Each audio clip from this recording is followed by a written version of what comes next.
Tu as l'impression qu'il n'existe qu'une seule réalité et que c'est la même pour tous. Mais oublie cette idée.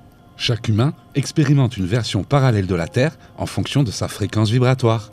Même tes parents ne voient pas la réalité de ce monde comme toi tu la vois. Dans le multivers, tu changes de version parallèle à la Terre des millions de fois par seconde. Ta conscience se déplace plus vite que la vitesse de la lumière. Quand tu voyages en train, tu as l'impression de ne pas bouger et que c'est le paysage qui se déplace autour de toi. Pourtant, le paysage ne bouge pas, c'est toi qui te déplaces. Et ça crée l'illusion du mouvement autour de toi. C'est pareil pour le monde de la matière.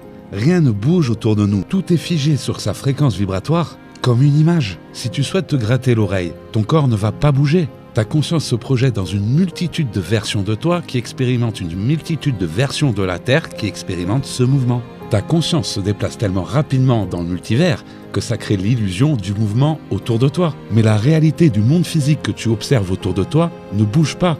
La seule chose qui bouge, c'est ta conscience. Pour voir un film au cinéma, on passe rapidement des pellicules photos devant un projecteur de lumière et les photos deviennent films. C'est le temps qui crée l'illusion du mouvement.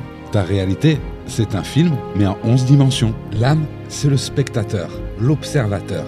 L'esprit, c'est le projecteur de lumière qui choisit quelles images projeter au corps physique pour lui permettre d'expérimenter la réalité que tu as choisi de vivre.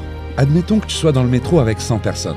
Chacune d'elles va expérimenter une version parallèle de la Terre en fonction de sa fréquence vibratoire. Pourtant, ces 100 personnes vont partager une réalité physique similaire par agrément d'idées. C'est la loi de l'attraction. On attire à notre conscience la version de la Terre que l'on préfère en choisissant d'incarner les énergies que l'on préfère. On s'aligne à la fréquence vibratoire de la version de la Terre sur laquelle on souhaite vivre. Il existe une version de la Terre où les humains ont peur des élites. Alimenter ces basses fréquences, c'est créer l'expérience. Pucés, vaccinés et crédits socialisés, ces personnes doivent travailler pour exister. Comme il existe des versions de la Terre où les personnes qui s'éveillent récupèrent leur pouvoir et manifestent leur version du paradis ici, sur Terre. Un guérisseur ne guérit pas les gens.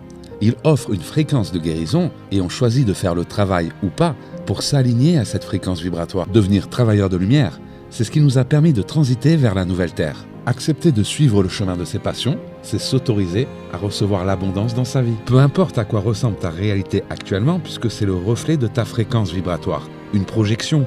Donc si tu souhaites devenir travailleur de lumière, expérimenter une réalité similaire à la nôtre, il te suffit d'aligner ta fréquence vibratoire à celle de notre réalité et tu projetteras ta conscience vers une version parallèle similaire à la Terre dans laquelle tu expérimentes la réalité que tu as choisi de vivre.